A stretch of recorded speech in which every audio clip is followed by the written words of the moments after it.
അപ്പൊ എല്ലാവർക്കും നമസ്കാരം. നമ്മൾ ഇന്ന് പഠിക്കാൻ പോകുന്ന ചാപ്റ്റർ ഏതായിരുന്നു?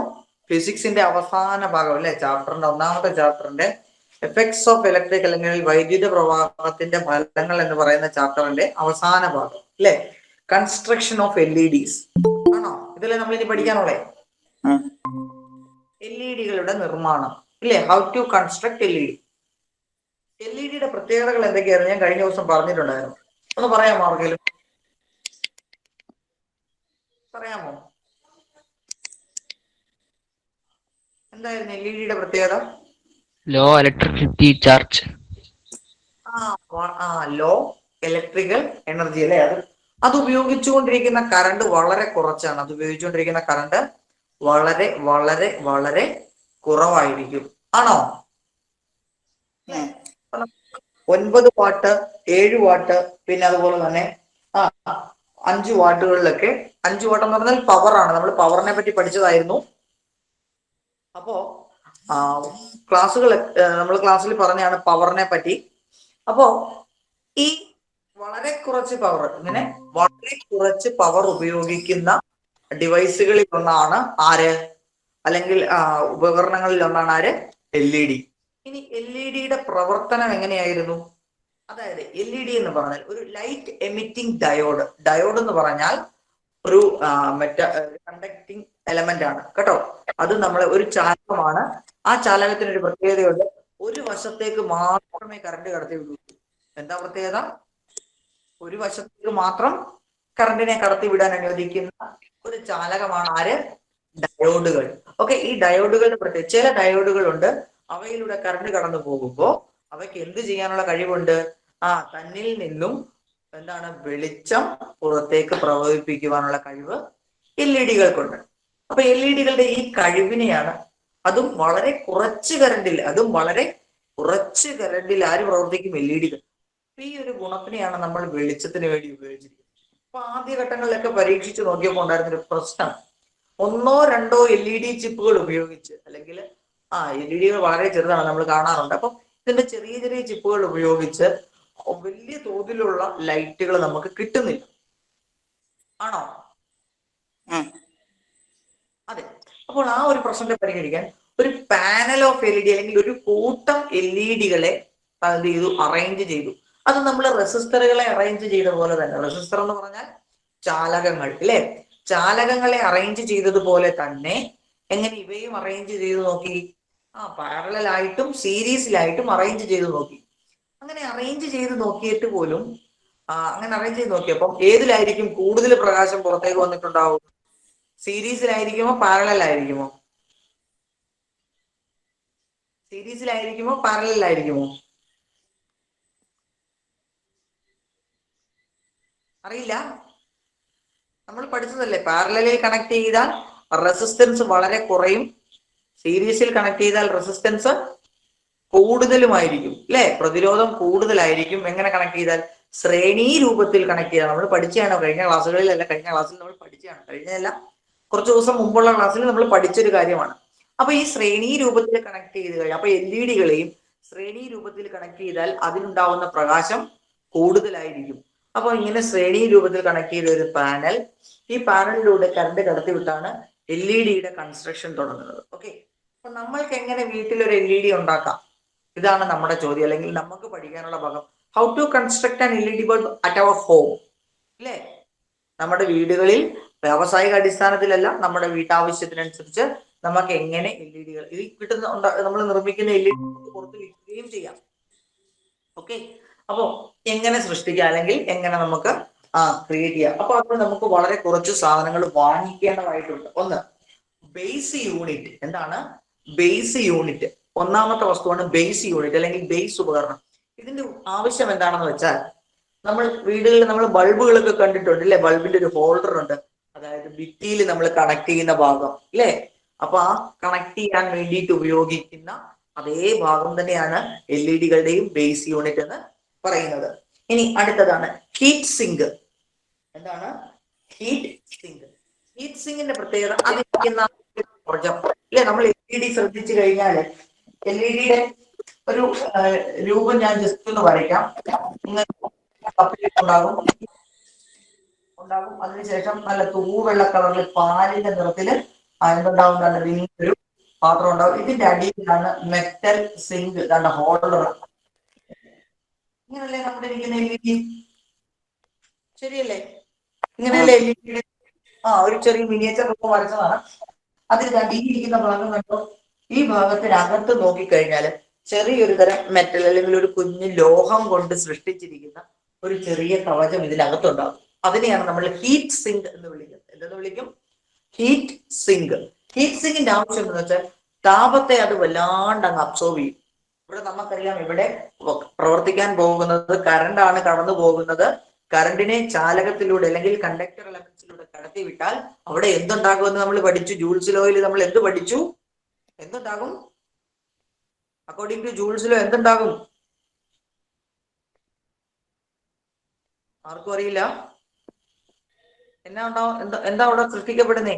ഒരു ചാലകത്തിലൂടെ കറണ്ട് കടന്നു പോകുമ്പോൾ ചാലകത്തിന് ചുറ്റും എന്തുണ്ടാകും? ഹീറ്റ് ഉണ്ടാകും, ഇല്ലേ? ചൂടുണ്ടാകും. അപ്പൊ ഇവിടെ ചൂടുണ്ടാകും.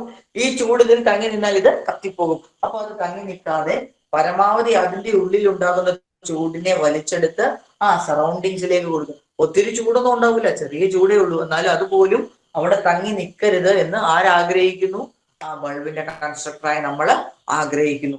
ഇനി അടുത്തത് ബേസ് പ്ലേറ്റ്. എന്താണ് ബേസ് പ്ലേറ്റ്? നമുക്കറിയാം, നമ്മുടെ LED ഒരു കണ്ടക്ടിങ് എലമെന്റ് ആണ്. ചെറിയ തോതിലാണെങ്കിലും അവിടെയും ചൂടുണ്ടാകും. അപ്പൊ LED ഇതാണ്ട് ഇവിടെ ആയിരിക്കും LED ഇരിക്കുന്ന. LED ഇരിക്കുന്ന ഭാഗത്തുണ്ടാകുന്ന ചൂടിനെ വലിച്ച് എങ്ങോട്ട് കൊടുക്കും? താഴേക്ക് കൊടുക്കും. എങ്ങോട്ടാ? ഈ ബേസ് യൂണിറ്റിന്റെ ഹീറ്റ് സിങ്കിലേക്ക് കൊടുക്കും. ഹീറ്റ് സിങ്ക് അതിനെ പുറത്തേക്ക് കളയും. ഓക്കെ, ഇങ്ങനെയാണ് ഇതിന്റെ ഹീറ്റിനെ മാനേജ് ചെയ്തിരിക്കുന്നത്. അടുത്തത് ബാക്ക് കണ്ടക്ടിങ് സ്ക്രൂസ്. അതായത് നമ്മൾ ഇവിടെ കുറച്ച് സാധനങ്ങൾ നമ്മുടെ ഹോൾഡറിന്റെ പിറകിൽ അല്ലെങ്കിൽ ബൾബിന്റെ പിറകിൽ എടുത്തു നോക്കിയാൽ രണ്ട് ചെറിയ മുത്ത് പോലത്തെ സാധനം കാണാം, ഇല്ലേ? അതാണ് കറണ്ടിനെ കണ്ടക്ട് ചെയ്യുന്നത്. എവിടെ നിന്ന്? ഹോൾഡറിൽ നിന്ന്, അല്ലെ? നമ്മുടെ വീടുകളുടെ ഹോൾഡറിൽ നിന്ന്, ഭിത്തിയിൽ കണക്ട് ചെയ്തിരിക്കുന്ന ഹോൾഡറിൽ നിന്ന് ബൾബിലേക്ക് കറണ്ടിനെ കടത്തിവിടാൻ അനുവദിക്കുന്ന ചാലകങ്ങൾ അല്ലെങ്കിൽ കണ്ടക്ടറുകൾ. അപ്പൊ അതിനാണ് സ്ക്രൂകൾ യൂസ് ചെയ്യുന്നത്. അതിനെ ബാക്ക് കണ്ടക്ടിങ് സ്ക്രൂസ് എന്ന് വിളിക്കും. അടുത്തതാണ് പവർ സപ്ലൈ ബോർഡ്. എന്താണ് പവർ സപ്ലൈ ബോർഡ്സ്? അതായത് നമ്മുടെ LED ആവശ്യമായ കറണ്ട് കൊടുക്കുന്ന ബോർഡ്. ഓക്കെ, അപ്പൊ ഈ ബോർഡിന് എവിടുന്ന് കറണ്ട് കിട്ടും? ഈ ബോർഡിന് എവിടുന്ന കറണ്ട് കിട്ടുന്നേ? എവിടുന്ന് കിട്ടും? ഒരു ഊഹം. എന്താണ്? എവിടുന്ന് കിട്ടും? വളരെ സിമ്പിൾ. നമ്മുടെ വീടുകളിലേക്ക് വരുന്ന ഹോൾഡറുകളിൽ നിന്ന് അല്ലെങ്കിൽ അതിലുള്ള കറണ്ടിൽ നിന്ന് എവിടുന്ന് കിട്ടും? ഹോൾഡറുകളിലെ കറണ്ടിൽ നിന്ന് ആര് കണ്ടക്ട് ചെയ്ത് കൊടുക്കും? കണ്ടക്ടിങ് സ്ക്രൂസ് എടുത്ത് കൊടുത്ത് എവിടേക്ക് കൊടുക്കും? നേരെ പവർ സപ്ലൈ ബോർഡിലേക്ക് കൊടുക്കും. അവിടെ നിന്നാണ് അതിന്റെ ഔട്ടിൽ നിന്ന്. അപ്പൊ പവർ സപ്ലൈ ബോർഡിന് ഇതിനകത്ത് ഇരിക്കുന്ന ഒരു കുഞ്ഞു പവർ സപ്ലൈ ബോർഡ് ഉണ്ട്. അതിനകത്ത് കുറച്ച് സാധനങ്ങളൊക്കെ ഉണ്ട്, കുറച്ച് ഇലക്ട്രോണിക് കമ്പോണൻസ് ഉണ്ട്. രണ്ട് വയർ എങ്ങോട്ടുണ്ട്? ഒരേ കളറിലുള്ള രണ്ട് വയർ പുറത്ത് കിടപ്പുണ്ട്. ഈ രണ്ട് വയറും ബേസിലേക്ക് കണക്ട് ചെയ്യും. ഈ രണ്ട് വയർ ഇവിടെ കണക്ട് ചെയ്യും, ബേസിലേക്ക് കണക്ട് ചെയ്യും. അതിനുശേഷം ഇവിടെ നിന്ന് രണ്ട് വയർ, രണ്ട് നിറത്തിലുള്ള വയർ അടുത്ത സൈഡിൽ കൂടെ പോകും. ഓക്കെ, ഈ രണ്ട് വയറുകളെ നമ്മൾ എവിടെ കണക്ട് ചെയ്യും? എവിടെയാണ് നമ്മൾ കണക്ട് ചെയ്യുന്നത്? LED പാനലിലെ സീരീസിൽ കണക്ട് ചെയ്തിരിക്കുന്ന LED പാനലിൽ കണക്ട് ചെയ്യും. പാനലിൽ പോസിറ്റീവും നെഗറ്റീവും മാർക്ക് ചെയ്തിട്ടുണ്ടാവും. എന്ത് ചെയ്തിട്ടുണ്ടാവും? പോസിറ്റീവും നെഗറ്റീവും മാർക്ക് ചെയ്തിട്ടുണ്ടാവും. തന്നിരിക്കുന്നതിൽ ചുവന്ന നിറത്തിലുള്ള വയറുണ്ടോ നോക്കണം. എന്താണ്? ചുവന്ന നിറത്തിലുള്ള വയറുണ്ടെങ്കിൽ അത് എവിടെ കണക്ട് ചെയ്യണം? പോസിറ്റീവിൽ കണക്ട് ചെയ്യണം. കറുപ്പോ വെള്ളയോ നീലയോ ഉപയോഗിച്ചിട്ടുണ്ടെങ്കിൽ ഇവ ഏതെങ്കിലും ഒരെണ്ണേ ഉണ്ടാവുള്ളൂ. അപ്പം അതിലേതാണെങ്കിലും അത് നെഗറ്റീവിലും കണക്ട് ചെയ്യണം. ഇത്രയും ചെയ്യുമ്പോഴത്തേക്കും നമ്മുടെ എന്തായി? ഇതിന് പവറിലേക്ക് കൊടുത്തു. പിന്നെ ഔട്ട് വരുന്നതാണ് അല്ലെങ്കിൽ പുറത്തേക്ക് വരുന്ന അല്ലെങ്കിൽ LED ആവശ്യമായ കറണ്ട് പുറത്തേക്ക് കൊടുക്കുന്ന വയറുകളാണ് ആര്? നിറങ്ങളിലുള്ളത്. ഓക്കെ, വ്യത്യസ്ത നിറങ്ങളിലുള്ളത്. അപ്പം അത് രണ്ടും LED പോസിറ്റീവിലേക്കും നെഗറ്റീവിലേക്കും കണക്ട് ചെയ്യും. ഓക്കെ ആണോ? ഓക്കെ, ഇത്രയും ചെയ്ത് കഴിയുമ്പോൾ LED പ്രവർത്തനത്തിനുള്ള കാര്യങ്ങളെല്ലാം ആയി. പക്ഷെ നമുക്ക് ഹോൾഡറിൽ കണക്ട് മാറിയോ? ബൾബായി മാറിയോ? ഇല്ല. നമ്മുടെ ഈ LED കണക്ട് ചെയ്ത് വെച്ചിരിക്കുന്ന ബോർഡിനെ ഒരു പേര് വിളിക്കും power circuit. Sorry, printed circuit board എന്തെന്ന് വിളിക്കും? പ്രിന്റഡ് സർക്യൂട്ട് ബോർഡ് അല്ലെങ്കിൽ PCB എന്ന് വിളിക്കും. ഓക്കെ, എന്താണ്? പ്രിന്റഡ് സർക്യൂട്ട് ബോർഡ് അല്ലെങ്കിൽ PCB എന്ന് വിളിക്കും. പിന്നീടുള്ളതാണ് ഡിഫ്യൂസർ കപ്പ്. ഈ മുകളിൽ ഇരിക്കുന്ന വെളുത്ത ആ നിറത്തിലുള്ള ഒരു കപ്പ് അല്ലേ? അതിൽ നിന്നാണ് നമുക്ക് വെളിച്ചം കിട്ടുന്നത്. ആണോ? അതെ. ഈ വെളിച്ചം നമുക്ക് എന്തുകൊണ്ടാണ് ഡിഫ്യൂസർ കപ്പ് യൂസ് ചെയ്തതെന്ന് അറിയാമോ? എന്തിനായിരിക്കും ഡിഫ്യൂസർ കപ്പ് ഇവിടെ യൂസ് ചെയ്ത്? ഡിഫ്യൂസർ കപ്പ് ഇല്ലെങ്കിൽ നമുക്ക് വെളിച്ചം കിട്ടുമല്ലോ. പിന്നെ എന്തിനാ ഈ ഡിഫ്യൂസർ കപ്പ് ഉപയോഗിച്ചത്? എന്ത് ചെയ്യാനായിരിക്കും? ശ്രദ്ധിക്കണം. ഡിഫ്യൂസർ കപ്പിന്റെ ഒരു ഉപയോഗം എന്താണെന്ന് വെച്ചാൽ തന്നിലേക്ക് കിട്ടുന്ന വെളിച്ചത്തിനെ തന്റെ പ്രതലത്തിൽ നിന്നും തുല്യമായി എല്ലായിടത്തേക്കും വ്യാപിപ്പിക്കാനുള്ള കഴിവ് ആർക്കുണ്ട്? ഒരു ഡിഫ്യൂസർ കപ്പിനുണ്ട്. ഓക്കെ, ആർക്കുണ്ട്? അതിലേക്ക് കിട്ടുന്ന വെളിച്ചത്തിനെ എന്ത് ചെയ്യും? അത് ഡിഫ്യൂസ് ചെയ്യുക എന്ന് പറഞ്ഞാൽ വ്യാപിപ്പിക്കുക. എന്ത് ചെയ്യുക? വ്യാപിപ്പിക്കുക. അപ്പൊ കിട്ടുന്ന വെളിച്ചത്തിനെ അതിലൂടെ കടന്നു പോകും. ഇതിലേക്ക് കിട്ടുന്ന വെളിച്ചത്തിനെ മറു സൈഡിലൂടെ കടന്നു പോകുമ്പോൾ അതെന്ത് ചെയ്യും? എല്ലായിടത്തും ഒരുപോലെ വ്യാപിപ്പിക്കും. അപ്പൊ അതിനാണ് ഡിഫ്യൂസർ കപ്പ് യൂസ് ചെയ്യുന്നത്. ഓക്കെ, ഇനി ഇവയെല്ലാം കൂടെ വെച്ച് നമ്മൾ എങ്ങനെ കണക്ട് ചെയ്യും? നമ്മൾ കാണുന്ന LED ബൾബിന്റെ രൂപത്തിലേക്ക് നമുക്ക് എത്തിക്കും. ആദ്യമേ നമ്മൾ ചെയ്യേണ്ടത് ബേസിക് യൂണിറ്റിനെ ഹീറ്റ് സിങ്കുമായി ബന്ധിപ്പിക്കുക. ബേസിക് യൂണിറ്റിനെ ഹീറ്റ് സിങ്കുമായി ബന്ധിപ്പിക്കുക. തുടർന്ന് അല്ലെങ്കിൽ അടുത്ത സ്റ്റെപ്പ് രണ്ടാമത് ചെയ്യണം, നമ്മുടെ പവർ സപ്ലൈ ബോർഡ്. ഏതാണ്? പവർ സപ്ലൈ ബോർഡിനെ ഇൻസുലേഷൻ ടേപ്പ് ഉപയോഗിച്ചൊന്ന് കവർ ചെയ്യണം. എങ്ങനെയാ? കണ്ടേ, ഇവിടെ നിന്ന് ഈ ഒരു ഡയറക്ഷനിലേ കവർ ചെയ്ത് പോകാവുള്ളൂ. ഈ വയർ രണ്ടും മൊത്തത്തിൽ കവർ ചെയ്യരുത്. ഈ വയർ രണ്ടും നമുക്ക് കാണണം. ഇത്രയും ഭാഗം, ബോർഡിൽ ഇത്രയും ഭാഗം എന്ത് ചെയ്യണം? കവർ ചെയ്യണം. എന്ത് വെച്ചിട്ട്? Insulation tape. ഓക്കെ, അതിനുശേഷം എന്ത് ചെയ്യണം? ഈ ഭാഗം താഴേക്ക് വരുന്നത് ഈ ഹീറ്റ് സിങ്കിനകത്ത്, ഇവിടെ ഹീറ്റ് സിങ്കിനകത്തും ബേസ് യൂണിറ്റിന് ഇടയിലായിട്ട് ഈ ബോർഡിനെ നമുക്ക് ഇറക്കി വെക്കാൻ പറ്റും. ഇറക്കി വെച്ചതിന് ശേഷം എന്താണ്? ഇതിന്റെ അടുത്ത രണ്ട് വയറുകൾ, ഏത് വയറുകളാ? അതെ, നമ്മുടെ ഈ ബോർഡിനെ ഇറക്കി വെച്ചതിന് ശേഷം ഈ രണ്ട് പവർ സപ്ലൈയുടെ വയറ് നമ്മൾ പറഞ്ഞ ഒരു ബേസ് പ്ലേറ്റ് കൂടെ ഉണ്ട്. എന്തുകൊണ്ട്? ഒരു ബേസ് പ്ലേറ്റ് അല്ലെ? ബേസ് പ്ലേറ്റിലാണ് LED വെക്കുന്നത്. LED വെക്കുന്ന ബേസ് പ്ലേറ്റിൽ ഹോളുകളുണ്ട്. അതിലൂടെ ഈ രണ്ട് ചെറിയ ഹോളുകൾ കണക്ട് ചെയ്യുക. ഓക്കെ, ഹോള് കണക്ട് ചെയ്യുന്ന ഹോളുകളിലൂടെ ഈ രണ്ട് വയറ് പുറത്തെടുക്കുക. പുറത്ത് വെച്ചിട്ട് സോൾഡറിങ് അയൺ ഉപയോഗിച്ച് LED ബോർഡിന്റെ പോസിറ്റീവിലേക്കും നെഗറ്റീവിലേക്കും കണക്ഷൻ കൊടുക്കണം. ശേഷം ഇവയെല്ലാം ഇതെല്ലാം ജസ്റ്റ് ഇങ്ങനെ വെച്ച് ലോക്ക് ചെയ്യുന്ന പോലെ വെച്ച് നമ്മൾ അമർത്തിയാൽ അടയുന്ന അടപ്പുകളില്ലേ? ഉദാഹരണം നമ്മുടെ പേനയുടെ അടപ്പുകൾ നമ്മൾ എന്താ ചെയ്ത് ജസ്റ്റ് കറക്റ്റ് ആയിട്ട് വെക്കുന്നു, ഒന്ന് ഞെക്കുന്നു, എന്താ സംഭവിക്കുന്നത്? അത് കയറി മുറുകും അല്ലേ? ഇതുപോലെ തന്നെ ജസ്റ്റ് പ്രസ് ആൻഡ് ലോക്ക് ആണ്. ജസ്റ്റ് പ്രസ് ചെയ്ത് വെക്കുക. അതിന് ശേഷം ഫൈനലി എന്ത് ചെയ്ത് വെക്കുക? Diffuser cup. മറക്കാതെ ചെയ്യേണ്ട ഒരു കാര്യം, ബേസ് യൂണിറ്റിലെ സ്ക്രൂകളും കണ്ടക്ടിങ് ഇതും ഈ രണ്ട് വയറുകളും ബേസ് യൂണിറ്റിലെ കണ്ടക്ടിങ് സ്ക്രൂവുമായിട്ട് കണക്ട് ചെയ്യാൻ മറക്കരുത്. ഇത്രയും ചെയ്ത് കഴിയുമ്പോൾ നമ്മുടെ ബൾബ് റെഡി. ഇങ്ങനെയാണ് LED ബൾബുകളുടെ എന്താണ് നിർമ്മാണം. സംശയമുണ്ടോ എന്തെങ്കിലും? നമുക്കിത് വലിയ രീതിയിൽ കാര്യമായിട്ട് പഠിക്കാനൊന്നുമില്ല. നമുക്ക് പരീക്ഷയ്ക്ക് ഈ ഭാഗത്ത് നിന്ന് ചോദിക്കുന്ന ചില ചോദ്യങ്ങൾ ഏതൊക്കെയാണ്? LED യൂണിറ്റിന്റെ ഭാഗങ്ങൾ അല്ലെങ്കിൽ LED ബൾബുകളുടെ ഭാഗങ്ങൾ ചോദിക്കാനൊരു സാധ്യതയുണ്ട്. രണ്ട്, എന്തുകൊണ്ടാണ് LED പാനൽ സീരീസിൽ കണക്ട് ചെയ്തത്? അല്ലെങ്കിൽ എന്തുകൊണ്ടാണ് LEDകളെ സീരീസിൽ പാനലിൽ കണക്ട് ചെയ്തിരിക്കുന്നത്? അല്ലെങ്കിൽ പ്രിന്റഡ് സർക്യൂട്ട് ബോർഡിൽ എന്തിനാണ് സീരീസിൽ കണക്ട് ചെയ്തിരിക്കുന്നത് എന്ന് ചോദിക്കും. അപ്പൊ അതിന്റെ കാരണം എന്തായിരിക്കും? What will be the reason? എന്തായിരിക്കും അതിന്റെ കാരണം?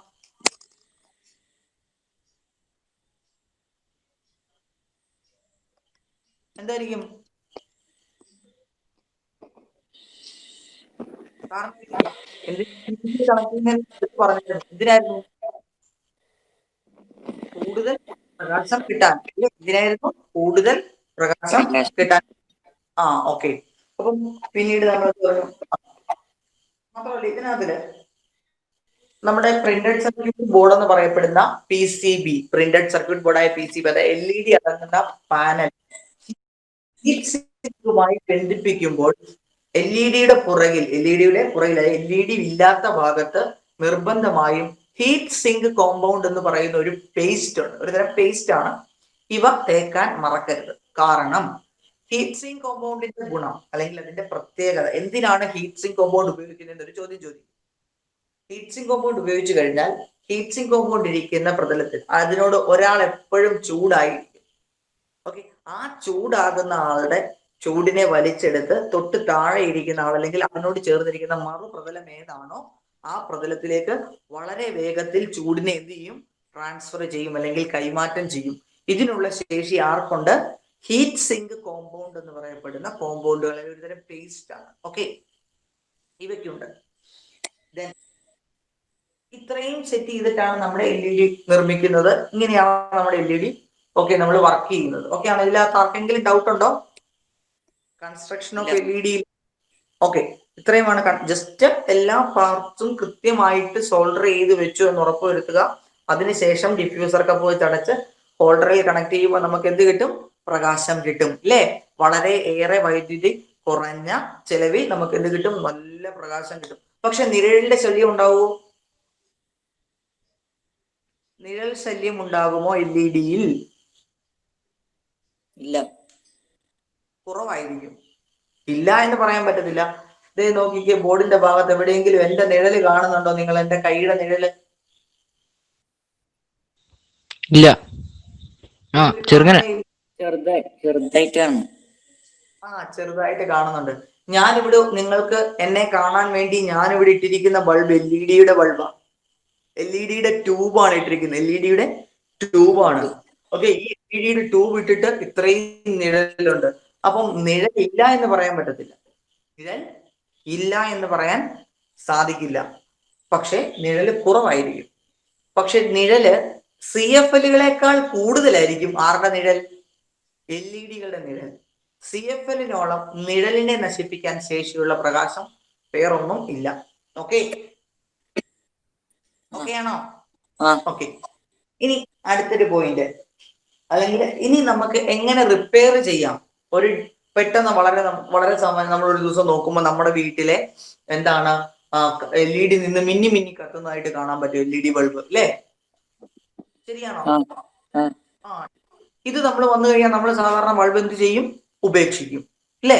പുതിയൊരു ബൾബ് വാങ്ങിച്ചിടും. ശരിയാണോ? അതെ. എന്നാൽ ഇതിന്റെ പിന്നിലെ പ്രശ്നം എന്താണ്? എങ്ങനെ ഇതിനെ നേരെയാക്കി എടുക്കാമെന്നുള്ളൊരു ചിന്ത ആർക്കും ഉണ്ടാവുന്നില്ല. അതിന് കാരണം എന്താണെന്ന് വെച്ചാൽ, ബൾബ് മിന്നി മിന്നി കത്താൻ ഉണ്ടാവുന്ന ഒരു കാരണം, ഇതിനകത്ത് പവർ സപ്ലൈ ബോർഡ് എന്ന് പറയുന്ന ഒരു ബോർഡ് ഉണ്ട്, അല്ലേ? ഞാൻ പറഞ്ഞു പവർ സപ്ലൈ ബോർഡ് അല്ലെങ്കിൽ PSB, PCB അല്ല, PSB, പവർ സപ്ലൈ ബോർഡ്. ഈ പവർ സപ്ലൈ ബോർഡിനകത്ത് കുറച്ച് കാര്യങ്ങളുണ്ട്. ഒന്ന്, ഒരു റെക്ടിഫയർ യൂണിറ്റ്. എന്താണ് റെക്ടിഫയർ യൂണിറ്റ്? ഈ റെക്ടിഫയർ യൂണിറ്റിന്റെ പ്രവർത്തനം ഓൾട്ടർനേറ്റിംഗ് കറണ്ടിനെ അല്ലെങ്കിൽ AC-യെ, നമ്മുടെ വീട്ടിലേക്ക് വരുന്ന കറണ്ട് ഓൾട്ടർനേറ്റിംഗ് കറണ്ട്, പോസിറ്റീവും നെഗറ്റീവും ഒരേ ഭാഗത്തൂടെ കടന്നു വരുന്ന കറണ്ടുകളാണ് AC എന്ന് പറയുന്നത്. AC-യെ DC ആക്കി മാറ്റണം. DC എന്ന് പറഞ്ഞാൽ നമ്മുടെ വീട്ടിലെ ബാറ്ററി ഇല്ലേ, ബാറ്ററി, ആ ബാറ്ററിയിലേക്ക് വരുന്ന കറണ്ട്. ഓക്കെ, റെക്ടിഫയർ എന്ന് പറഞ്ഞാൽ ചെയ്യുന്നത് AC-യെ DC ആക്കുകയും അതോടൊപ്പം തന്നെ അതിന്റെ വോൾട്ടേജ് താത്തുകയും ചെയ്യും. നമ്മുടെ LED പ്രവർത്തിക്കാൻ 240 വോൾട്ടൊന്നും വേണ്ട. ഓക്കെ, ചിലപ്പോൾ ഒരു 5, 10, 15 അല്ലെങ്കിൽ ഏറി വന്ന 40 വോൾട്ടേജിൽ താഴെ മതിയാവും. അപ്പം ഇത്രയും കുറഞ്ഞ വോൾട്ടേജിലേക്ക് എത്തിക്കാനും അതുപോലെ AC-യെ DC ആക്കാനും ഓൾട്ടർനേറ്റിംഗ് കറണ്ടിനെ ഡയറക്റ്റ് കറണ്ട് ആക്കാനും AC-യെ DC ആക്കാനും പ്രവർത്തിക്കുന്ന ഒരു കൊച്ചു യൂണിറ്റ് ആണ് ആര്? എന്താണ്? Rectifier unit. അത് നമ്മുടെ പവർ സപ്ലൈ ബോർഡിലുണ്ട്. എവിടെയുണ്ട്? പവർ സപ്ലൈ ബോർഡിലുണ്ട്. അടുത്തത് വേറെ ഒരാളോടുണ്ട്. എന്താണ്? Load resistor. എന്താണ്? Load resistor. അതായത് അമിതമായി കറണ്ട് വന്നു കഴിഞ്ഞാൽ എന്ത് ചെയ്യും? ഒരുപാട് കറണ്ട് നമുക്ക് ആവശ്യമില്ല. കറണ്ടിനെ റെസിസ്റ്റ് ചെയ്യാൻ അല്ലെങ്കിൽ തടയാൻ ഉപയോഗിക്കുന്ന ഒരാളാണ് ആര്? റെസിസ്റ്റർ, പ്രതിരോധം, അല്ലെ?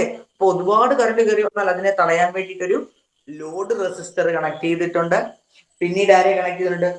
Filter capacitor. എന്താണ്? ഒരു ഫിൽട്ടർ കപ്പാസിറ്ററിനെയും കണക്ട് ചെയ്തിട്ടുണ്ട്. അവസാനമാണ്, ഇതെല്ലാം കഴിഞ്ഞതിന് ശേഷമാണ് LED ചിപ്പിലേക്ക് കണക്ട് ചെയ്തത്. ഓക്കെ, അതിൽ ഈ തന്നിരിക്കുന്ന റെക്ടിഫയർ യൂണിറ്റിന് എന്തെങ്കിലും കംപ്ലൈന്റ് ഉണ്ടായാലോ അല്ലെങ്കിൽ നമ്മുടെ എന്താണ് ഫിൽട്ടർ കപ്പാസിറ്ററിനോ കംപ്ലൈന്റ് ഉണ്ടായാൽ എന്ത് സംഭവിക്കും? LED മിന്നി മിന്നി കത്തും. LED മിന്നി മിന്നി മിന്നി മിന്നി. കത്തും. ഹലോ, ഇനി ആ. ലോഡ് റെസിസ്റ്റർ പോയാൽ LED കത്തുകയേ ഇല്ല. ലോഡ് റെസിസ്റ്റർ പോയാൽ LED കത്തുകയേ ഇല്ല.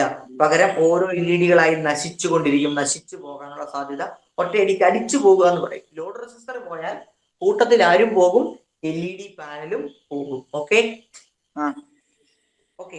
ആൻഡ് ഫൈനലി പിന്നെ റെക്ടിഫയർ യൂണിറ്റ്, ഞാൻ പറഞ്ഞ റെക്ടിഫയർ യൂണിറ്റോ ഫിൽട്ടർ കപ്പാസിറ്ററോ പോയാൽ LED എങ്ങനെ കത്തും?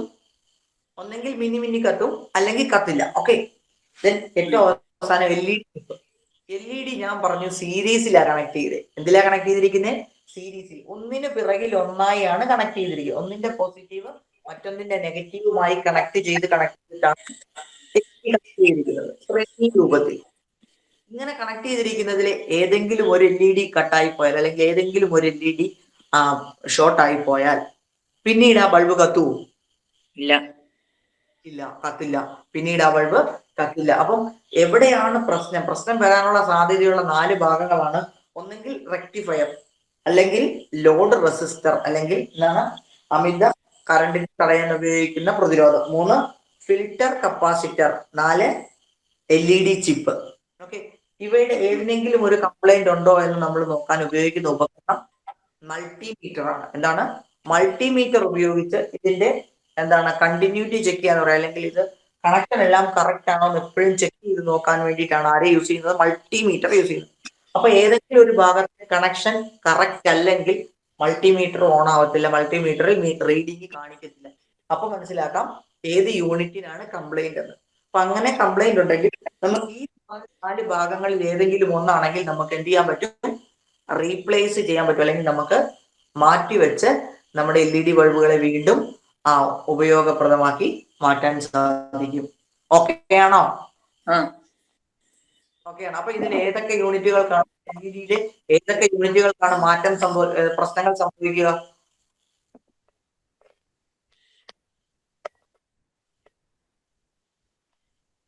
ഏതൊക്കെ യൂണിറ്റ് ആയിരിക്കും പ്രശ്നം വരുന്നത്? ഏതൊക്കെ യൂണിറ്റിനായിരിക്കും പ്രശ്നങ്ങൾ ഉണ്ടാകുന്നത്? ഒന്നെങ്കിൽ റെക്ടിഫയർ, അല്ലെങ്കിൽ ലോഡ് റെസിസ്റ്റർ, ഇതല്ലെങ്കിൽ ഫിൽട്ടർ കപ്പാസിറ്റർ, അവസാനം LED ചിപ്പ്. ഓക്കെ ആണോ? ഓക്കെ ആണല്ലോ? ഓക്കെ. അപ്പൊ ഇത്രയും ഭാഗങ്ങളാണ് നമുക്ക് ഈ പാഠത്തിൽ പഠിക്കേണ്ടത്. നമ്മള് ഈ പാഠത്തിൽ ജൂൾസ് ലോ പഠിച്ചു, ഓംസ് ലോ പഠിച്ചു, അല്ലെ? 8ലും 9ലും നമ്മൾ ഓംസ് ലോ പഠിച്ചു. പിന്നെ എന്ത് പഠിച്ചു? പിന്നീട് നമ്മൾ എന്താ പഠിച്ചേ? ആദ്യമേ ജൂൾസ് ലോ പഠിച്ചു, പിന്നീട് 8ാം ക്ലാസ്സിൽ പഠിച്ചു ഓംസ് ലോ പഠിച്ചു, പിന്നെ വർക്കിംഗ് ഓഫ് ഇലക്ട്രോണിക് ഡിവൈസസ്, അല്ലെ? ഹീറ്റ് എന്ന് പറയുന്ന ഒരു പ്രവർത്തനം ഉപയോഗിച്ച് പ്രവർത്തിക്കുന്ന എന്ത് പഠിച്ചു? ഡിവൈസുകളെ പറ്റി പഠിച്ചു. അവയിൽ നിന്നും പവർ കാൽക്കുലേറ്റ് ചെയ്യാൻ പഠിച്ചു. ഒടുവിൽ LED ഇൻകാൻഡസെന്റ് ബൾബ് എന്നറിയപ്പെടുന്ന ടങ്സ്റ്റൺ ബൾബ്, അല്ലെ, ഫിലമെന്റ് ബൾബിന്റെ പ്രവർത്തനം പഠിച്ചു. ഒടുവിൽ നമ്മൾ ആരെ പറ്റി പഠിച്ചു? LEDകളെ പറ്റിയും പഠിച്ചു. ശരിയാണോ? ആണ്. അപ്പം ഇത്രയും ഭാഗമേ നമ്മുടെ 1ാം പാഠത്തില് പഠിക്കാനുള്ള. 1ാം പാഠത്തിൽ എന്തെങ്കിലും സംശയം ഉണ്ടോ നിങ്ങൾക്ക് ആർക്കെങ്കിലും? നിങ്ങൾക്ക് ആർക്കെങ്കിലും 1ാം പാഠത്തിൽ സംശയമുണ്ടോ?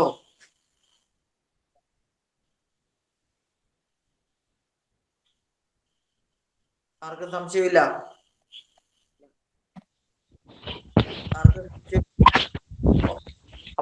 സംശയമില്ലെന്ന് ഞാൻ വിശ്വസിക്കുന്നു. അപ്പൊ ഞാൻ ഇനി അടുത്ത പാഠത്തിലേക്ക്, അല്ലെങ്കിൽ നമുക്ക് പഠിക്കാനുള്ള പുതിയ പാഠത്തിലേക്ക് പോകാം. ഓക്കെ, പോകാം. ഓക്കെ. ഇപ്പൊ നമുക്കുള്ള പുതിയ പാഠം magnetic effect of electric current, അല്ലെങ്കിൽ വൈദ്യുത പ്രവാഹത്തിന്റെ കാന്തിക ബലം. വൈദ്യുത പ്രവാഹത്തിന്റെ കാന്തിക ബലം, magnetic effect of electric current. Okay ആണോ? പാഠത്തിൽ നമുക്ക് പഠിക്കാനുള്ളത് വളരെ കുറച്ച് കാര്യങ്ങളാണ്. ഈ പാഠത്തിൽ നമുക്ക് ഒത്തിരി കാര്യം പഠിക്കാനുണ്ടോ? ഇല്ല. 1ാമത് പഠിക്കാനുള്ള. അപ്പൊ പാഠത്തിൽ പഠിക്കാനുള്ള പോയിന്റുകൾ ജസ്റ്റ് ഒന്ന് എഴുതിയിടുക. 1ാമത്തെ point right hand thumb rule. Right hand thumb rule, വലതുകൈ തള്ളവിരൽ നിയമം. Right hand thumb rule 1. രണ്ട് അല്ലെങ്കിൽ രണ്ടാമത് നമ്മൾ പഠിക്കാനുള്ളത് സോളിനോയിഡ്സ് അല്ലെങ്കിൽ സോളിനോയിഡുകൾ. ഓക്കെ, അല്ലെങ്കിൽ ബ്രാക്കറ്റിൽ എന്താണ് കമ്പിച്ചുരുൾ എന്നും പറയാറുണ്ട്. ഓക്കെ, സോളിനോയിഡുകൾ. ദെൻ അടുത്ത point Fleming's left hand rule. ഫ്ലെമിങ്ങിന്റെ ഇടതുകൈ നിയമം. Fleming's left hand rule. ഫ്ലെമിങ്ങിന്റെ ഇടതുകൈ നിയമം എഴുതിയോ? ഓക്കെ, വർക്കിംഗ് ഇലക്ട്രിക് മോട്ടോറുകളുടെ പ്രവർത്തനം. വർക്കിംഗ് ഓഫ് ഇലക്ട്രിക് മോട്ടോറുകളുടെ പ്രവർത്തനം.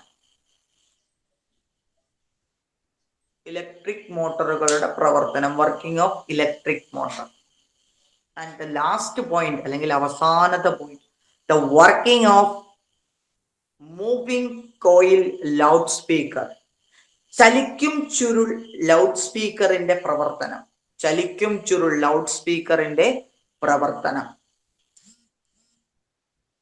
ഓക്കെ ആണോ? ഇത്രയും പോയിന്റ് എഴുതിയോ? ഓക്കെ, ഇത്രയും പോയിന്റ് എഴുതിയെടുത്തോ എല്ലാരും? ഒന്ന് റെസ്പോണ്ട് ചെയ്യാമോ ആരേലും? ഓക്കെ, ഇത്രയും പോയിന്റ് എല്ലാവരും എഴുതിയെടുത്തു എന്ന് ഞാൻ വിശ്വസിക്കുന്നു. അപ്പൊ നമ്മൾ പുതിയ പാഠത്തിലേക്ക് കടക്കുകയാണ്. അപ്പൊ നമ്മൾ ആദ്യത്തെ പാഠത്തിൽ പഠിച്ചത് വൈദ്യുത പ്രവാഹത്തിന്റെ താപ ഫലങ്ങളാണെങ്കിൽ ഇപ്പോൾ നമ്മൾ പഠിക്കാൻ പോകുന്നത് എന്താണ്? വൈദ്യുത പ്രവാഹത്തിന്റെ അല്ലെങ്കിൽ എന്താണ് ഇലക്ട്രിക്കൽ എനർജിയുടെ മാഗ്നറ്റിക് എഫക്റ്റ്. എന്താണ് മാഗ്നറ്റിക് എഫക്റ്റ് അല്ലെങ്കിൽ കാന്തിക ഫലം? ഇത് നോക്കിക്കേ, ഞാൻ താണ്ടി ഇവിടെ ഒരു കണ്ടക്ടർ താണ്ടി ഈ ഇരിക്കുന്നത് എന്താണ്? ഒരു ലോഹമാണ്. എന്താണ്? ഒരു ലോഹമാണ്. ആണോ? ഇതൊരു കണ്ടക്ടറാണ്. ഇതെന്താണ്? ഒരു കണ്ടക്ടറാണ്, ഒരു ലോഹമാണ്. Okay, insulated conductor. ഇതെന്താണ്? ഒരു ഇൻസുലേറ്റഡ് കണ്ടക്ടറാണ്. ഓക്കെ ആണോ? എന്താ പറഞ്ഞിരിക്കുന്നേ? ഇതൊരു ചാലകമാണ്. ഈ ചാലകത്തിന് എന്ത് പ്രത്യേകതയുണ്ട്? ഇവ ഇൻസുലേറ്റഡ് ആണ്. ഇൻസുലേറ്റഡ് എന്ന് പറഞ്ഞാൽ ആവരണം, അല്ലെ? ഇതിന് ചുറ്റും ഒരു ആവരണം ഉണ്ട്. എന്നാൽ ഇതിൽ കറണ്ട് കടന്നു പോകുന്ന സമയത്ത് നമ്മൾ കയറി പിടിച്ചാൽ നമുക്ക് എന്തടിക്കില്ല? ഷോക്ക് അടിക്കില്ല, കറണ്ട് അടിക്കില്ല. ഓക്കെ, അങ്ങനെ അപ്പൊ ഇതിൽ കറണ്ട് കടന്നു പോകുന്നുണ്ടെന്ന് പറയാം. കറണ്ട് ഏത് ദിശയിലായിരിക്കും കടന്നു പോകുന്നത്? വളരെ സിമ്പിൾ ആയിട്ട് നമ്മൾ ചെറിയ ക്ലാസ്സുകളിൽ പഠിച്ചാണ്. വൈദ്യുത പ്രവാഹം എന്ന് പറഞ്ഞാൽ ഇലക്ട്രോണുകളുടെ സഞ്ചാരം എന്നാണ്. വൈദ്യുത പ്രവാഹം എന്ന് പറഞ്ഞാൽ ഇലക്ട്രോണുകളുടെ സഞ്ചാരം അല്ലെങ്കിൽ നെഗറ്റീവ്ലി ചാർജ്ഡ് പാർട്ടിക്കിൾസ്, അല്ലെ? അപ്പം ഇവിടെ വൈദ്യുതി എങ്ങോട്ട് സഞ്ചരിക്കുന്നു? അതിന്റെ എതിർ ദിശയിലായിരിക്കും. ആര് സഞ്ചരിക്കുന്നത്? ഇലക്ട്രോണുകൾ. നെഗറ്റീവ് ചാർജുള്ള ഇലക്ട്രോണുകൾ എപ്പോഴും വൈദ്യുതി സഞ്ചരിക്കുന്നതിന് എതിർ ദിശയിലായിരിക്കും എന്തുണ്ടാവുന്നത്? ഒരു വസ്തു സഞ്ചരിക്കുന്ന ഇലക്ട്രോണുകൾ. അപ്പൊ ഇവിടുന്ന് തന്നെ നോക്കി, ഇത് പോസിറ്റീവ്, ഇത് നെഗറ്റീവ്, അല്ലെ? അപ്പൊ കറണ്ട് എപ്പോഴും സഞ്ചരിക്കുന്നത് പോസിറ്റീവിൽ നിന്നും നെഗറ്റീവിലേക്കായിരിക്കും. കറണ്ട് എപ്പോഴും ഇവിടെ നിന്ന് എങ്ങോട്ടേ സഞ്ചരിക്കുള്ളൂ? പോസിറ്റീവിൽ നിന്ന് നെഗറ്റീവിലേക്ക്. ഓക്കെ, കറണ്ട് പോകുന്ന പാതയാണ് ഞാൻ അടയാളപ്പെടുത്തിയിരിക്കുന്നത് സ്വിച്ച് ഓൺ ചെയ്യുമ്പോൾ. ആണല്ലോ, ശരിയല്ലേ? പോസിറ്റീവിൽ നിന്ന് നെഗറ്റീവിലേക്ക്. അപ്പോ ഇലക്ട്രോൺ, നെഗറ്റീവ് ചാർജുള്ള ഇലക്ട്രോൺ ഏത് ദിശയിൽ സഞ്ചരിക്കും? നെഗറ്റീവ് ചാർജുള്ള ഇലക്ട്രോൺ ഏത് ദിശയിൽ ഇവിടെ സഞ്ചരിക്കും? ഇത് നോക്കിക്കേ, കറണ്ട് സഞ്ചരിച്ച പാതയുടെ നേരെ എതിർ ദിശയിൽ. അതായത് നെഗറ്റീവിൽ നിന്ന് പോസിറ്റീവിലേക്ക് ആയിരിക്കും ആര് സഞ്ചരിക്കുന്നത്? ഇലക്ട്രോണുകൾ സഞ്ചരിക്കുന്നത്. ഓക്കെ, ഇലക്ട്രോണിനെ സൂചിപ്പിക്കുന്ന ചിഹ്നമാണ് എന്ത്? ഈയുടെ മുകളിൽ ഒരു മൈനസ്. എന്താണ്? ഈയുടെ മുകളിൽ ഒരു മൈനസ് എന്ന് പറഞ്ഞാൽ അത് ഇലക്ട്രോൺ ആണ്. അതിന് ചാർജ് നെഗറ്റീവ്. ഈ ആരോ മാർക്ക് സൂചിപ്പിക്കുന്നത് അതിന്റെ പാത. ഓക്കെ, കറണ്ട് കടന്നു പോകുന്ന പാതയുടെ നേരെ എതിർ ദിശയിലായിരിക്കും ആര് ചലിക്കുന്നത്? ഇലക്ട്രോണുകൾ ചലിക്കുന്നത്. സംശയമുണ്ടോ? ഇല്ല. ഓക്കെ, ഇവിടെ നമ്മൾ പഠിച്ച നിയമപ്രകാരമാണെന്നുണ്ടെങ്കിൽ കറണ്ട് കടന്നു പോകുമ്പോൾ ഈ ചാലകത്തിൽ എന്തുണ്ടാകും? അല്ലെ, ചാലകത്തിൽ എന്തുണ്ടാകും? ഹീറ്റ് ഉണ്ടാകും. പഠിച്ചതല്ലേ നമ്മൾ ഒന്നാമത്തെ ചാപ്റ്ററിൽ? According to Joule's law, heat is equal to I square R T. ഇതൊക്കെ നമ്മൾ ഓർമ്മയില്ലേ? ആ ആണോ? അതെ. അപ്പൊ നമ്മൾ ഇനി പഠിക്കാൻ പോകുന്നത് ഹീറ്റ് എനർജി അല്ല, പക്ഷേ മാഗ്നറ്റിക് എഫക്റ്റ് ആണ്. എന്താണ്? ഒരു ചാലകത്തിലൂടെ അല്ലെങ്കിൽ ഒരു കണ്ടക്ടറിലൂടെ കറണ്ട് കടന്നു പോയാൽ ആ ചാലകം ഒരു താൽക്കാലിക കാന്തമായി ആക്ട് ചെയ്യും. എന്തായി മാറും? ഈ കണ്ടക്ടർ എന്തായി മാറും? ഒരു ടെമ്പററി മാഗ്നറ്റ് ആയി മാറും. എന്തായി മാറും? ടെമ്പററി മാഗ്നറ്റ് ആയി മാറും. ഓക്കെ ആണോ? ഓക്കെ ആണോ? സംശയമുണ്ടോ? അപ്പം ഒരു കണ്ടക്ടറിലൂടെ കറണ്ട് കടന്നു പോയാൽ എന്തായി മാറും? അവിടെ ആ കണ്ടക്ടർ എന്തുകൂടായി മാറും? അവിടെ ചൂടുണ്ടാവുന്നതിലുപരി ആ കണ്ടക്ടർ എന്തായി മാറും? It will become as A temporary magnet. ഒരു എന്താണ്? ആ താൽക്കാലിക കാന്തമായി മാറും. ആണോ? ആ അതെ. അങ്ങനെ താൽക്കാലിക നമുക്കറിയാം കാന്തിക ശക്തിക്ക് എന്തുണ്ട്? ആ കാന്തിക മണ്ഡലമുണ്ട്. കാന്തത്തിന് ചുറ്റും എന്തുണ്ട്? കാന്തിക മണ്ഡലമുണ്ട്. ഉണ്ടോ? ഒരു കാന്തമാണെന്നിരിക്കട്ടെ, കാന്തത്തിന് രണ്ട് ധ്രുവങ്ങളുണ്ട്. ഉണ്ടോ?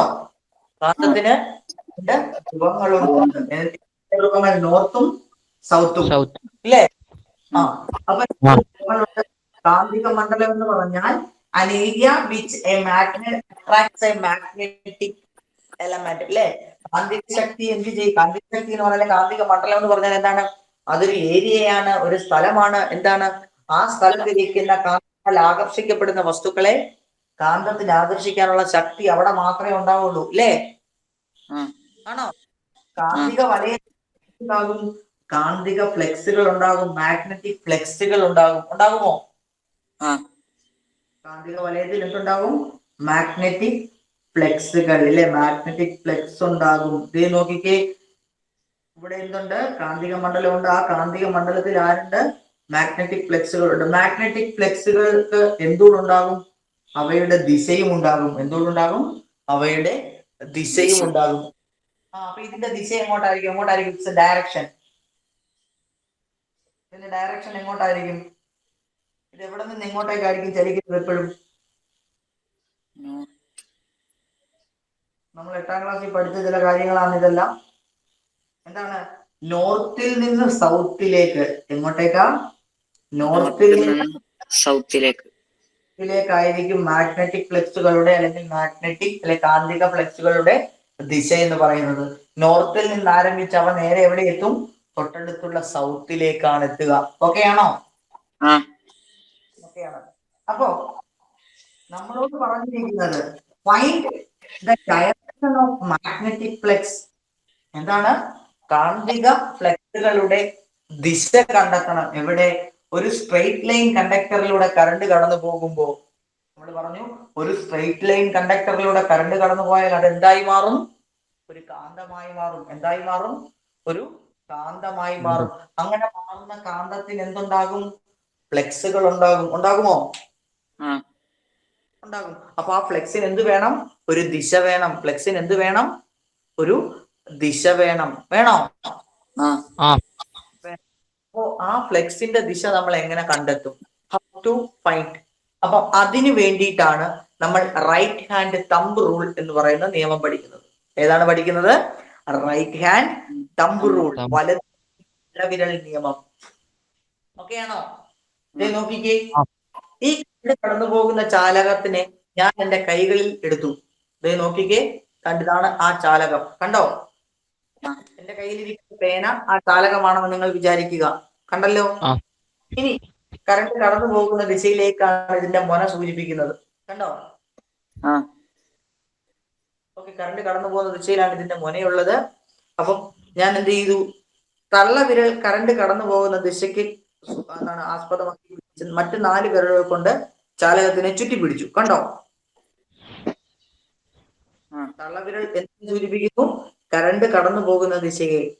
If the thumb will indicate the direction of current, അല്ലെ? കറണ്ട് കടന്നു പോകുന്ന ദിശയെ തള്ളവിരൽ ചൂണ്ടിക്കാണിച്ചാൽ മറ്റ് 4 വിരലുകൾ എന്ത് ചെയ്യും? Will shows the direction of എന്താണ്?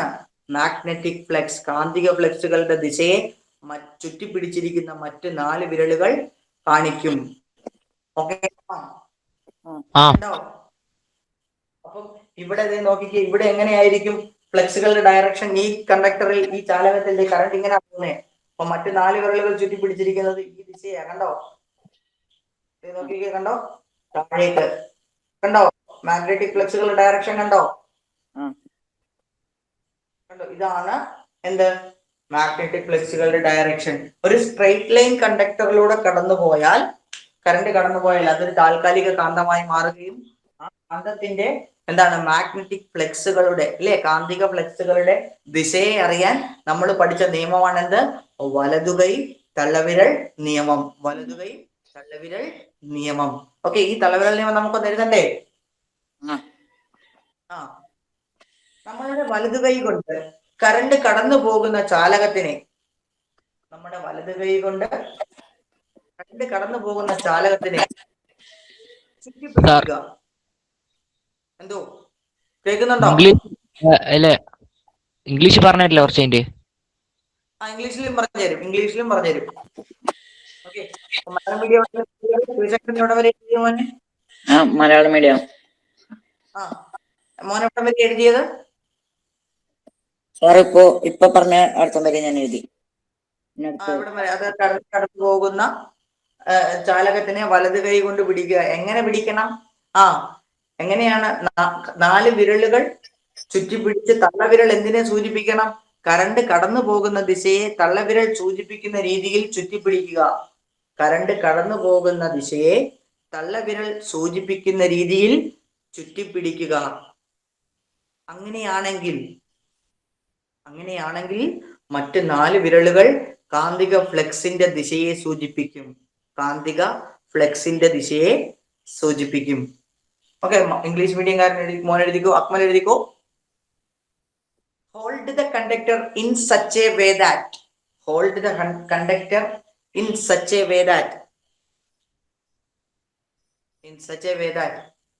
the thumb indicates the direction of current. In such a way that the thumb indicates the direction of current,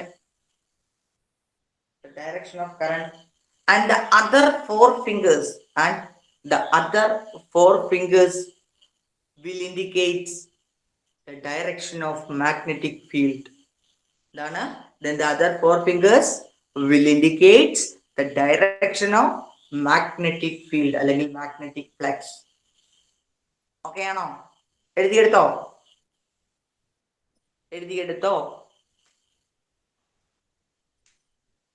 മക്കളെ? അക്മൽ എഴുതിയോ? എഴുതി. Okay, very good. അപ്പൊ നമ്മൾ ഇന്ന് എന്തൊക്കെയാ പഠിച്ചത്? പഠിച്ചു? ഒരു ചാലകത്തിലൂടെ കറണ്ട് കടന്നു പോകുമ്പോൾ എന്ത് സംഭവിക്കും? ആ ചാലകം എന്തായി മാറും? ഒരു താൽക്കാലിക കാന്തമായി മാറും. എന്തായി മാറും? ഒരു താൽക്കാലിക കാന്തമായി മാറും. ഓക്കെയാണോ? ഓക്കെയാണ്. പിന്നെ രണ്ടാമത് നമ്മൾ എന്താ പഠിച്ചേ? അടുത്ത പോയിന്റ് എന്താ പഠിച്ചേ? Which was the next point? നമ്മൾ രണ്ടാമത് പഠിച്ച പോയിന്റ് ഏതാ? To find the direction of magnetic flux. അല്ലേ? മാഗ്നറ്റിക് ഫ്ലക്സിന്റെയോ മാഗ്നറ്റിക് ഫീൽഡിന്റെയോ എന്താ ദിശ കണ്ടെത്താൻ. നമ്മൾ ഏത് നിയമം ഉപയോഗിച്ചേ? അതിനുപയോഗിച്ച നിയമത്തിന്റെ പേരെന്താ? ഏതാണ്? റൈറ്റ് ഹാൻഡ് തമ്പ് വിരൽ നിയമം. ഓക്കെയാണോ? ഓക്കെയാണ്. അപ്പൊ നമ്മൾ എന്താ വലതുകൈ തള്ളവിരൽ നിയമത്തിനകത്ത് എന്താ പറയുന്നത്? Hold the conductor in such a way that the thumb indicates the direction of current. ഇല്ലേ? കറണ്ട് കടന്നു പോകുന്ന ചാലകത്തിനെ എങ്ങനെ പിടിക്കുക? വലത് കൈ കൊണ്ട് ചുറ്റിപ്പിടിക്കുക. അതിൽ തള്ളവിരൽ എന്തിനെ സൂചിപ്പിക്കണം? കറണ്ട് കടന്നു പോകുന്ന ദിശയെ സൂചിപ്പിക്കണം. അങ്ങനെയാണെങ്കിൽ മറ്റ് ചുറ്റിപ്പിടിച്ചിരിക്കുന്ന 4 വിരലുകളും കാന്തിക മണ്ഡലത്തിന്റെ ദിശയെ അല്ലെങ്കിൽ കാന്തിക ഫ്ലെക്സുകളുടെ ദിശയെ സൂചിപ്പിക്കും. Then the other 4 fingers will indicate the direction of magnetic field. ഇതായിരുന്നു നമ്മൾ പഠിച്ച വലതുകൈ തള്ളവിരൽ നിയമം. ഓക്കെയാണോ? ഓക്കെയാണ്. അപ്പൊ ഇത്രയും കാര്യങ്ങൾ നമ്മൾ ഇന്ന് പഠിച്ചു. ഇനി നമ്മൾ അടുത്തത് പഠിക്കാൻ പോകുന്നത് സോളിനോയിഡ്. എന്താണ്? സോളിനോയിഡുകൾ അല്ലെങ്കിൽ സോളിനോയിഡ്സ്. ഓക്കെ, ആ ഈ സോളിനോയിഡിനും നമ്മൾ തൊട്ട് മുമ്പ് കണ്ട ബാർ മാഗ്നറ്റ് എങ്ങനെയാ, ഞാൻ തൊട്ട് താഴെ വരച്ചില്ലായിരുന്നു ഒരു കാന്തം, മാഗ്നറ്റിക് ഫ്ലക്സിനെ പറ്റി പരിചയപ്പെടാൻ. ആ ഈ ബാർ മാഗ്നറ്റിന്റെ സമാനമായ ഒരു കാന്തമായി മാറും സോളിനോയിഡുകൾ അല്ലെങ്കിൽ കമ്പിച്ചുരുളുകൾ എന്ന് പറയും. ഓക്കെ, അപ്പൊ കമ്പിച്ചുരുളുകളുടെ പ്രത്യേകതകൾ എങ്ങനെയാണ്, അല്ലെങ്കിൽ എങ്ങനെയാണ് കമ്പിച്ചുരുളുകൾ ഒരു കാന്തമാകുന്നത്? ഇൻ കേസ് കമ്പിച്ചുരുളുകൾ കാന്തമായാൽ എങ്ങനെയായിരിക്കും, അല്ലെങ്കിൽ ഏതൊക്കെ ഭാഗമായിരിക്കും അവയുടെ നോർത്തും സൗത്തും എന്ന് കണ്ടെത്താം. ഓക്കെ, അപ്പൊ നോക്കാം, നമുക്ക് ഇന്ന് കമ്പിച്ചുരുളുകളെ പറ്റി മാത്രം പഠിക്കാം. ഓക്കെ, അവയുടെ ദിശ നമുക്ക് അടുത്ത ക്ലാസ്സിൽ പഠിക്കാം. ഓക്കെ, അപ്പൊ കമ്പിച്ചുരുളുകൾ നോക്കിക്കേ, ഇതാണ് സോളിനോയിഡ്, കണ്ടോ? Solenoid is A conductor which is insulated. അതെന്താണ്? ഇൻസുലേറ്റഡ് ആണ്. ഇൻസുലേറ്റഡ് എന്ന് പറഞ്ഞാൽ എന്താ? കറണ്ട് കടന്നു പോകുമ്പോൾ നമ്മൾ അതിൽ പിടിച്ചെന്ത് പറ്റില്ല, കറണ്ട് അടിക്കൂ? ഇല്ല. ഇൻസുലേഷൻ ആവരണമുണ്ട് അല്ലേ? അപ്പം ഇതിലൂടെ ഞാൻ നോക്കിയിട്ട് കറണ്ട് കടത്തി വിടാൻ പോവുകയാണ്. കറണ്ട് കടത്തി വിടുമ്പോ എന്ത് സംഭവിക്കും? അതായത് നമ്മുടെ ബാർ മാഗ്നറ്റിന് സമാനമായ കാന്തിക മണ്ഡലം ആർക്ക് രൂപപ്പെടും? സോളിനോയിഡിന് ചുറ്റും രൂപപ്പെടുന്നത് ഇങ്ങനെ, കണ്ടോ? എക്സാക്ട് ആയിട്ട് പറഞ്ഞാൽ നമ്മുടെ കൃത്യം ബാർ മാഗ്നറ്റിന് സമാനമായ കാന്തിക മണ്ഡലം ആർക്ക് രൂപപ്പെടും? സോളിനോയിഡുകൾക്ക് അല്ലെങ്കിൽ കമ്പിച്ചുരുളുകൾക്ക് ചുറ്റും രൂപപ്പെടുന്നതായി നമുക്ക് കാണാൻ പറ്റും, ഇല്ലേ? കാണാൻ പറ്റും. ഇവയുടെ നമ്മുടെ സ്ട്രെങ്ത് അല്ലെങ്കിൽ ഇവയുടെ മാഗ്നറ്റിക് ഫീൽഡിനെ നമുക്ക് കൂട്ടാനും കുറയ്ക്കാനും പറ്റും. എന്താണ്? ഇവയുടെ കാന്തിക മണ്ഡലത്തിനെ നമുക്ക് വികസിപ്പിക്കാനും പറ്റും, ചുരുക്കാനും പറ്റും. ഓക്കെ, അതെങ്ങനെയൊക്കെയാണ് നമുക്ക് നോക്കാം. അതുകൊണ്ട് നോക്കിയിട്ട് നമുക്ക് ഇന്നത്തെ ക്ലാസ് നമുക്ക് ഇവിടെ പതിയെ വൈൻഡപ്പ് ചെയ്യാം. കാരണം ഇന്ന് ഒത്തിരി ഡിലേ ഉണ്ട്, ഒരുപാട് താമസിച്ചു. I am sorry for that. മാത്രമല്ല, നാളെ നമുക്ക് ഈദൂടാണ്. നാളെ രാവിലെ എണീക്കണ്ടേ നമുക്ക്?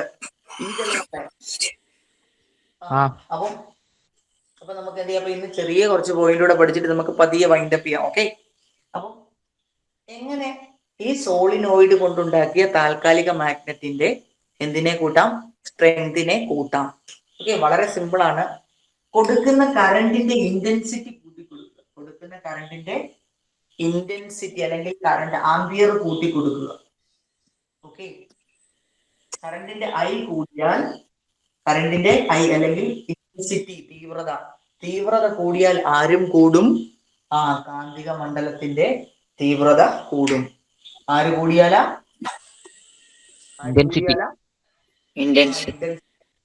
തീവ്രത. വൈദ്യുത പ്രവാഹ തീവ്രത കൂട്ടിക്കൊടുത്താൽ എന്ത് സംഭവിക്കും? കാന്തിക മണ്ഡലത്തിന്റെ സ്ട്രെങ്ത് അല്ലെങ്കിൽ അതിന്റെ ഊർജം എന്ത് ചെയ്യും? കൂടും, അല്ലേ? അടുത്ത വോൾട്ടേജ് അല്ലെങ്കിൽ പൊട്ടൻഷ്യൽ വ്യത്യാസം. വോൾട്ടേജ് കൂട്ടിക്കൊടുത്താലും അല്ലെങ്കിൽ വോൾട്ടേജ് കൂടിയാലും ഇവിടെ എന്ത് സംഭവിക്കും? കാന്തിക മണ്ഡലത്തിന്റെ ഇത് കൂടും, സ്ട്രെങ്ത് കൂടും. അപ്പൊ നമ്മൾ രണ്ട് ഘടകങ്ങൾ പഠിച്ചു. 2 factors which affect the strength of solenoid. സോളിനോയിഡുകളുടെ സ്ട്രെങ്തിനെ അല്ലെങ്കിൽ ശേഷിയെ ബാധിക്കുന്ന രണ്ട് ഘടകങ്ങൾ നമ്മൾ പഠിച്ചു. ഒന്നാമത്തത് എന്താണ്? ഇന്റൻസിറ്റി ഓഫ് കറണ്ട്, ഇല്ലേ? വൈദ്യുത പ്രവാഹ തീവ്രത. രണ്ട് വോൾട്ടേജ്. ഓക്കെ ആണോ? ഈ രണ്ട് കാര്യങ്ങൾ പഠിച്ചു. ഇതെങ്ങനെയാണ് മാറുന്നത്? വോൾട്ടേജോ തീവ്രതയോ ഏതെങ്കിലും ഒരാൾ കൂടിയാൽ പോലും എന്ത് സംഭവിക്കും? വൈദ്യുത പ്രവാഹത്തിന്റെ എന്താണ്? സോളിനോയിഡിന്റെ കാന്തിക ശക്തി എന്ത് ചെയ്യും? കൂടുമോ കുറയുമോ? കൂടും, അല്ലേ? തീവ്രത കൂടിയാൽ എന്തും കാന്തിക ശക്തിയും കൂടും. തീവ്രത കുറഞ്ഞാൽ കുറയും. ഓക്കെ, ഇനി അടുത്ത ഫാക്ടറാണ് നമ്പർ ഓഫ് ടേൺസ്. എന്താണ്? ചുരുളുകളുടെ എണ്ണം. ഈ ചുരുളുകളുടെ എണ്ണം കൂടിയാലും എന്ത് കൂടും? കാന്തിക ശക്തി കൂടും. അപ്പൊ അടുത്ത ഘടകമാണ് ആര്? Number of turn of solenoid. സോളിനോയിഡിന്റെ കമ്പിച്ചുരുളുകളുടെ എണ്ണം അല്ലേ? കൂടിയാൽ എന്തും കൂടും. എന്ത് കൂടും?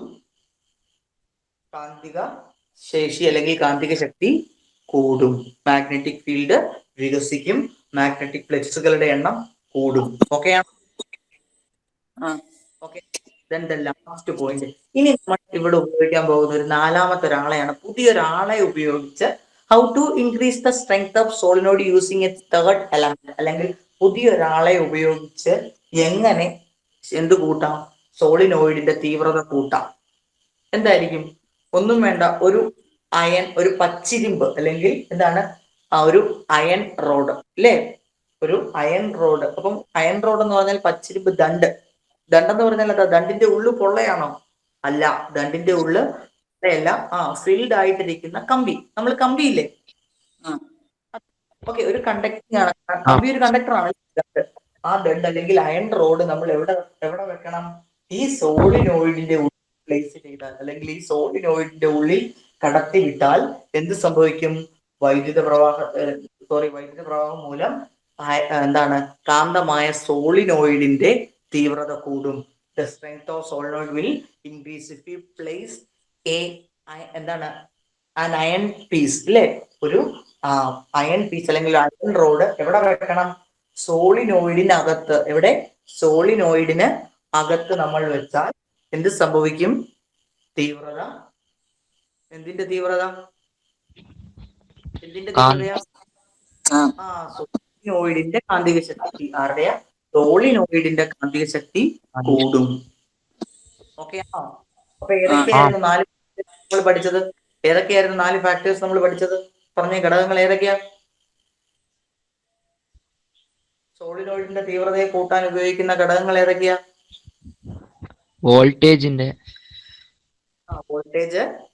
അടുത്തത് വോൾട്ടേജ് എന്ന് പറഞ്ഞാൽ പൊട്ടൻഷ്യൽ. ഓക്കെ. അടുത്തത് ഇന്റൻസിറ്റി, വൈദ്യുത പ്രവാഹ തീവ്രത അല്ലെങ്കിൽ ഇന്റൻസിറ്റി ഓഫ് കറണ്ട്. മൂന്നാമത്തത് നമ്പർ ഓഫ് ടേൺസ്, കമ്പിച്ചുരുളുകളുടെ എണ്ണം. അടുത്തത് യൂസിങ് ആൻ അയൺ റോഡ് അല്ലേ? നാലാമത്തെ എന്തായിരുന്നു?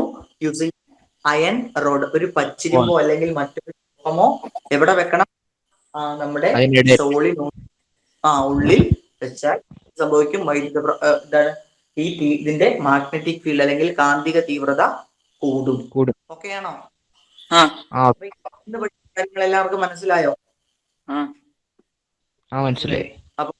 അപ്പം ഇന്ന് പഠിച്ച കാര്യങ്ങൾ എല്ലാവരും നന്നായി പഠിക്കുക. എല്ലാവർക്കും നല്ലൊരു നാളെ ക്ലാസ് എന്നുള്ള കാര്യം നേരത്തെ മുൻകൂട്ടി പറഞ്ഞിട്ടുണ്ടല്ലോ. നാളെ നിങ്ങൾക്ക് നല്ലൊരു ഈദ് നേരുന്നു. നാളെ നിങ്ങൾക്ക് ഈദല്ല, എല്ലാവർക്കും ഈദ് ആശംസകൾ നേരുന്നു. അപ്പം നമുക്കിനി അടുത്ത ക്ലാസ്സുകളിൽ നമുക്ക് കാണാം. അതുവരെ good night and sweet dreams. Good night sir. Welcome.